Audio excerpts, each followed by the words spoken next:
Hello, my name is Ashley, this is Faithful Rattos, and welcome or welcome back.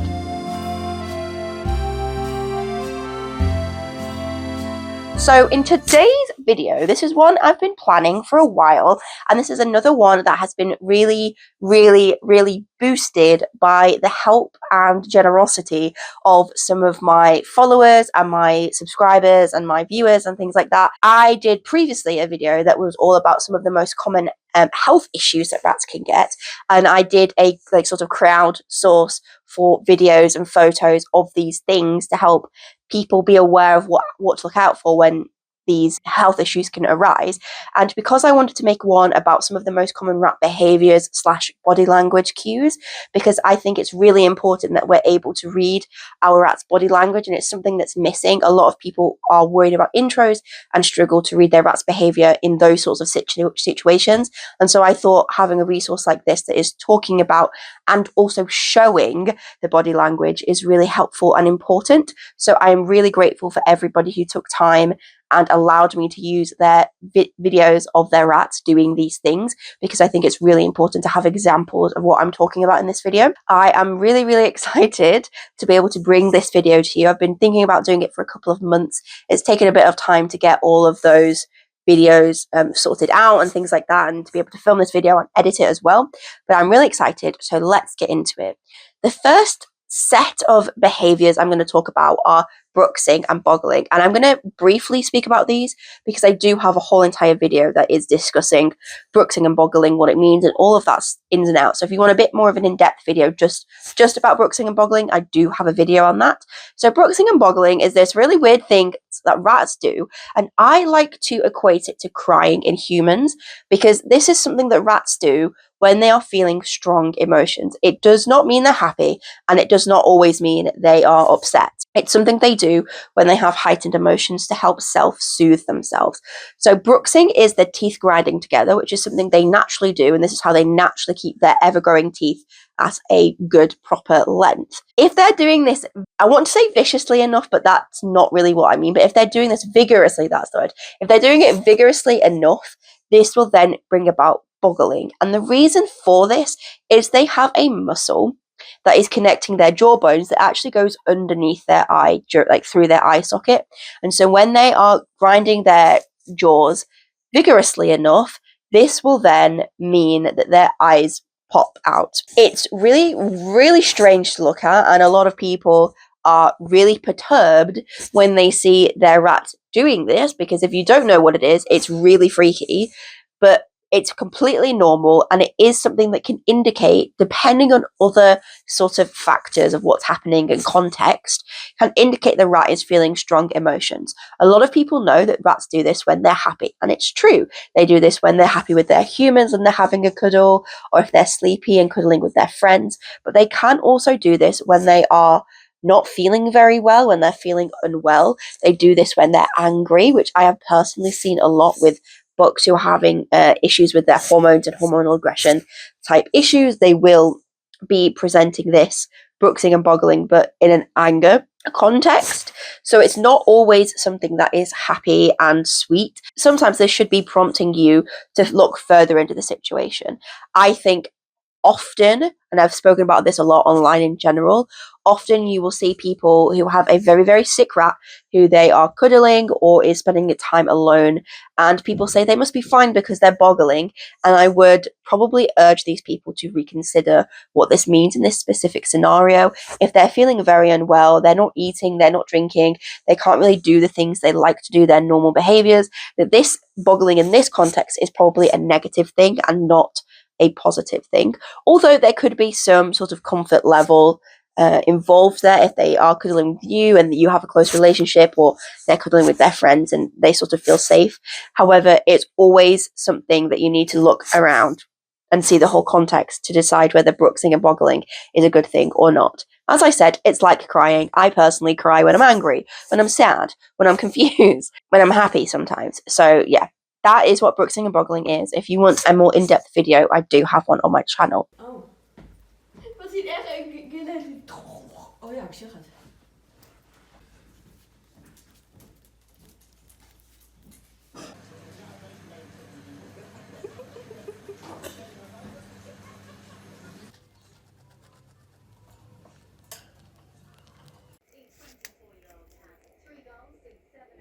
Yeah. Yeah. The whiskers getting.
Scent marking, and this is something that all rats do, regardless of whether you are seeing them doing it or regardless of how obvious it is. There are two ways that rats scent mark. The first one is leaving little droplets of pee around, and this is scent marking that a lot of mammals do. Dogs do this, cats do this, rabbits do this. So many mammal species do scent marking in this way, and rats are no different. And there are some strange myths surrounding rats. Rats don't have bladders because they wee everywhere. No, they're scent marking. And there is another way that rats scent mark, and it does look kind of strange. This is what I like to call digging, and they sort of rub their hands very vigorously on the floor, and they are wiping their scent, because obviously they're using their hands to groom their entire body. Their hands smell very strongly of them, and I think I read somewhere they actually have like scent glands on their hands, but they have a lot of scent on their hands, and when they're rubbing the carpet or the floor, this is them scent marking that area. They also can rub their sides along things. This I've seen especially in situations where particularly male rats, but female rats can do it, but this is a thing that they do when they are feeling very overwhelmed by their hormones and they're feeling very angry. Talking about hormones, the next two behaviors are related to hormones. So those female rats come into heat every 4-ish days, could be 3, could be 5. It usually spreads out a little bit when they are getting older, but does do come into heat very regularly, more than once a week. And there are a couple of behaviors they do when they are in heat that will show you this. One of them is they get their back into the lordosis position and they wiggle their ears like this in the videos that I'm showing you. And this is a really clear sign that a rat is in heat. And as you can see from these videos, there is also another behavior that is going along with that, and that is humping. Humping is a completely normal behavior that rats do, male rats and female rats, to each other in same-sex situations because of their hormone levels and because of dominance and things like that. So female rats will be able to tell when their cage mates are in heat, and they tend to hump each other. They can get humped when they're in heat. They can also be the humper when they're in heat. Sometimes both of the does are in heat and they're going at each other doing this behavior. And this is just sort of, I think it's a release because they're obviously feeling very pent up. And in most scenarios, they're never going to get into a situation with a male or anyone of the opposite sex. So for them, it must be, I guess, a little bit frustrating, and they deal with it themselves. Males also can hump each other, and obviously it's not to do with heat when it comes to the bucks, but I do find this is a dominance behavior and something they can be doing in intros, but something they can just be doing in general. So I wouldn't worry if you are sure, if you have sexed your rats and you know for a fact they are both girls or both boys, I wouldn't worry about humping at all. It's a very normal, natural behavior that they do. I have seen a lot of people like worry, like online they have a video of their rats humping, and they're definitely two rats of the same sex, but they're worried about potential pregnancy. This is completely normal. This is something that they just do and they enjoy it. Now, I've talked a little bit about hormones and dose. Let's talk about hormones in a slightly different context. And now we're going to be talking about fighting.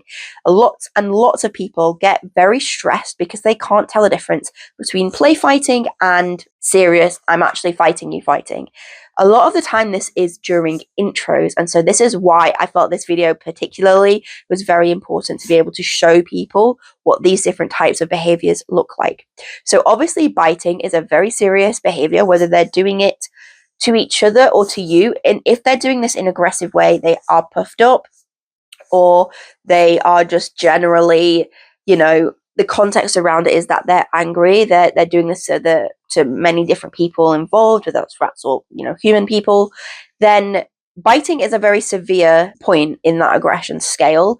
If you're sure that it's not a fear bite when they're scared and they feel backed into a corner, but you're sure this is out of anger or out of their hormonal aggression, this is a very serious level of aggression to be seeing. And this is definitely, if a rat is actively biting other rats, this is definitely something that I would address, with a neuter and all of that stuff.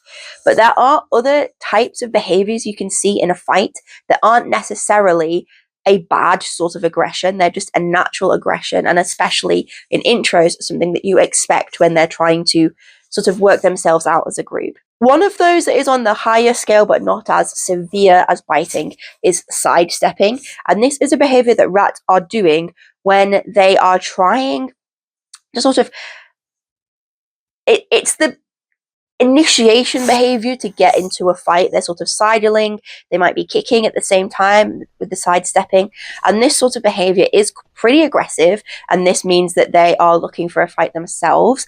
But it's not always the end of the world, and not something that I would straight away break up fights and intros over. This is something that I would watch very closely and see how this sort of unfolds. Sidestepping is one of those behaviors that if you notice things are going too far, the rat who is doing those behaviors isn't just taking a break after it, and the other rat isn't submitting to those behaviors, that you can find there is a issue going on there. Now, another behavior you will see during fights is pinning, but it is not only a behavior you see during fights. This pinning behavior can happen just in general, and a lot of the times a harmonious group will have some level of pinning and dominance grooming to keep those relationships in balance. You will see that sometimes the more dominant rat actually asks to be groomed by going underneath or turning on their back because they want the other rat involved to groom them. That is a dominance behavior. So pinning is one of those things that you have to look at the context of what's going on, that pinning isn't always going to be a really negative thing. This is during those sort of introductions, sort of fight behaviors, it's a little bit towards the lesser end of the aggression scale. Pinning is really important because it is how they sort of work out dominance and relationships amongst themselves. And I'm really aware that a lot of people subscribe to the idea that there's one alpha and everyone else falls in line beneath that. And we know this for a fact isn't true for dogs, and it also isn't true for rats. There are rats that have more dominant roles within the group, but there are different roles and positions that exist to allow a rat group to function harmoniously. And often, if you actually have an alpha who is very overt and very visually dominant with the rest of the rats in the group, that probably is an alpha who isn't best equipped to fit in that role and perhaps also has some level of hormonal aggression. The last behavior that I want to speak about in relation to fighting and intros and things like that is teeth baring. And this is a behavior that rats do when they are scared. This is a defensive behavior that when they feel overwhelmed or threatened, this is what they will do. And so it's really important that if you see this, that you are aware and that you maybe need to break up this intro and allow that rat to have a cool down period. This is often seen amongst baby rats when they are very nervous at first of this situation. And I wouldn't say that if you see it straight away that you stop the intros. But if that rat doesn't calm down, doesn't come out of that very defensive position, that maybe you rethink how you're doing the intros or when you're doing the intros. I do think to a certain extent baby rats can be dramatic, but they are picking up cues from the adults in the room, and if the adults are being very aggressive, they will be very scared. And personally, I have actually found that if a rat has been the other end of aggression, if they have been very scared during intros, very squeaky and dramatic, that often those are the rats that actually turn out to have the hormonal problems themselves. So I am really aware of what's going on in intro. And if there is a rat who is very defensive and nervous, that I'm making sure I'm doing everything I can to sort of calm the situation down and allow them to decompress.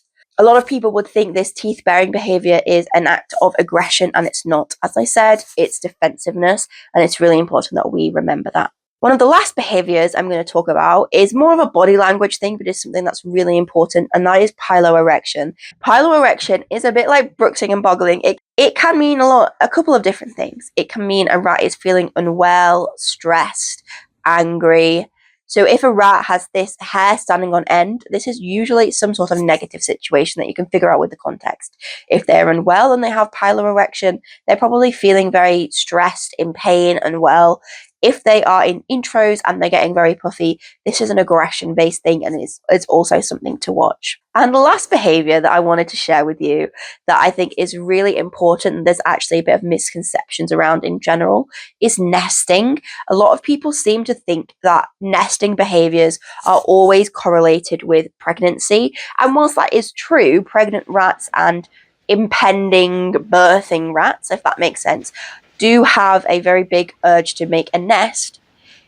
All rats naturally will be interested in nesting because it's a safety thing. This is how they have survived so well for so long. They all have that instinct, and some may do it more than others, and some may go through phases where they do it and then they don't really do it. I do find that rats often nest quite a lot when they feel cold or when it's colder, because obviously they're looking for somewhere that's warm. But nesting is not a behavior that is just alone for pregnant females. Male rats do it too, and female rats do it even when they aren't pregnant.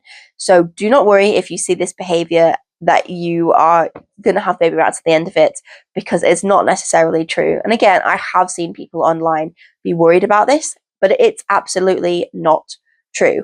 At the end of this video, I just want to make a little disclaimer, I guess, is that rat behavior and body language is very complicated. There's no one size fits all. It's a very complex and multi-layered situation.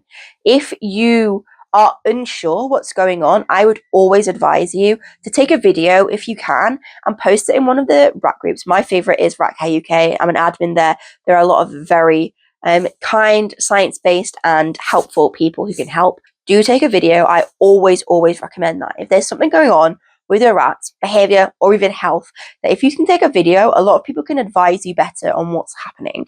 So if that is you and you don't feel confident in reading behavior, I would always recommend you do that. But I would also say that just spend time watching your rats and seeing how they interact with each other. That goes a long way in understanding their behavior and body language. And along with this video and other resources, hopefully you will get more familiar and more comfortable in reading what those behaviors mean. That was a long-winded, very wordy, heavy, me talking video, and it's going to be one that is long and heavy to edit as well. I'm really excited though, because I think this will be a really helpful video, and I'm really grateful for all the people who sent in videos to help me out and illustrate what I'm talking about. So yeah, thanks so much. If you want to stick around and follow my rat keeping and breeding journey, if you want to see what me and my rats get up to, and if you want to see my educational content, please do stick around and subscribe. It helps me out a lot. If you got to the end of this video, please leave a heart emoji, any heart emoji, your favorite heart emoji in the comments, so I know you stayed to the end. And yes, if you want to become a channel member, I have that option too. Rat Dad says, please can you hype this video? Apparently this is a new feature on YouTube that I know nothing about. If you have this feature, please hype this video. Or is it my video or is it my channel? I don't know. Please hype this video. I would really appreciate it. I'm going to go and do some research about what hype is and how it works. But yeah, thanks so much for watching, and I'll see you in the next video. Bye!